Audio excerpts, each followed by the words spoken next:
ഈ ഓണം മൈ മൊബൈലിനോടൊപ്പം my Onam my മൊബൈലിൽ ഇനി ഓഫറുകളുടെ ഓണക്കാലം. പർച്ചേസ് ചെയ്യുന്ന പുതിയ ഫോണുകൾക്കും യൂസ്ഡ് ഫോണുകൾക്കും ഉറപ്പായ സ്ക്രാച്ച് ആൻഡ് വിൻ സമ്മാനങ്ങൾ, gold coin, cycle, table fan, mixie, iron box തുടങ്ങി ഒട്ടനേകം സമ്മാനങ്ങൾ. ഒപ്പം 24 മാസം വരെ നോ കോസ്റ്റ് EMI സൗകര്യവും. മഞ്ചേരി ജനറൽ ആശുപത്രിയുടെ പ്രവർത്തനം നിർത്തുന്നുവെന്ന രീതിയിലുള്ള പ്രചാരണങ്ങൾക്ക് അടിസ്ഥാനമില്ലെന്ന് ജില്ലാ medical officer doctor R Renuka. ഡോക്ടർമാരെ ഉൾപ്പെടെ ജീവനക്കാരെ ജനറൽ ആശുപത്രിയിൽ നിന്ന് മാറ്റാൻ സർക്കാർ നിർദ്ദേശം ലഭിച്ചുവെന്ന പ്രചാരണം അടിസ്ഥാനമില്ലാത്തതാണെന്നും DMO വിശദീകരിച്ചു. ജില്ലാ ആസൂത്രണ സമിതി യോഗത്തിൽ MLA-മാരുടെ ചോദ്യങ്ങൾക്ക് മറുപടി നൽകുകയായിരുന്നു അവർ. MLA-മാരായ P. Ubaidullah, P. Abdul Hameed, TV Ibrahim എന്നിവരാണ് ആസൂത്രണ സമിതി യോഗത്തിൽ വിഷയം ഉന്നയിച്ചത്.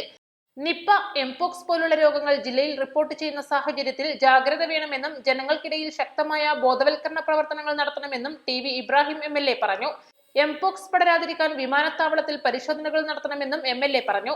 ജില്ലയിൽ ഒഴിവുള്ള എഡ്യൂക്കേഷൻ മീഡിയ ഓഫീസർ തസ്തികയിൽ നിയമനം നടത്താൻ നടപടി വേണമെന്നും MLA-മാർ ആവശ്യപ്പെട്ടു. നാഷണൽ ഹൈവേയിൽ പണി പൂർത്തിയായ ഭാഗങ്ങൾ ഉടൻ തുറന്നു കൊടുക്കാൻ നടപടി സ്വീകരിക്കണമെന്ന് P. അബ്ദുൽ ഹമീദ് MLA ആവശ്യപ്പെട്ടു. കാക്കഞ്ചേരി ഭാഗത്തെ ചേളാരിച്ചന്തയിലേക്ക് ദേശീയപാതയിൽ നിന്നുള്ള പ്രവേശനം സാധ്യമാക്കാൻ നടപടി സ്വീകരിക്കണമെന്നും അദ്ദേഹം പറഞ്ഞു. സ്ഥലം വിട്ടുകിട്ടാത്തതാണ് ആക്സസ് റോഡ് നിർമ്മിക്കാൻ തടസ്സമെന്നും സ്ഥലം വിട്ടുകിട്ടിയാലുടൻ ആക്സസ് റോഡ് അനുവദിക്കുമെന്നും ദേശീയപാത അതോറിറ്റി അറിയിച്ചു.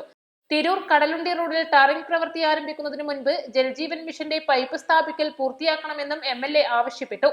മലപ്പുറം അച്ചിങ്ങൽ ഭാഗത്ത് റോഡപകടങ്ങൾ കൂടുന്ന സാഹചര്യത്തിൽ അപകട മുന്നറിയിപ്പ് ബോർഡുകൾ സ്ഥാപിക്കുമെന്ന് P. ഉബൈദുള്ള MLA-യുടെ നിർദ്ദേശത്തിന് മറുപടിയായി പൊതുമരാമത്ത് നിരത്ത് വിഭാഗം എക്സിക്യൂട്ടീവ് എഞ്ചിനീയർ അറിയിച്ചു.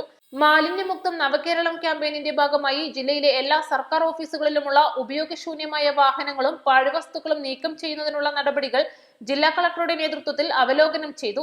ആസൂത്രണ സമിതി ഹാളിൽ ചേർന്ന യോഗത്തിൽ ജില്ലാ കളക്ടർ VR വിനോദ് അധ്യക്ഷത വഹിച്ചു. Tirur sub collector Dileep Kainikkara, assistant collector VM Arya, ജില്ലാ പ്ലാനിംഗ് ഓഫീസർ AD ജോസഫ്, വിവിധ വകുപ്പുകളിലെ ജില്ലാതല ഉദ്യോഗസ്ഥർ തുടങ്ങിയവർ പങ്കെടുത്തു. East live, Malappuram.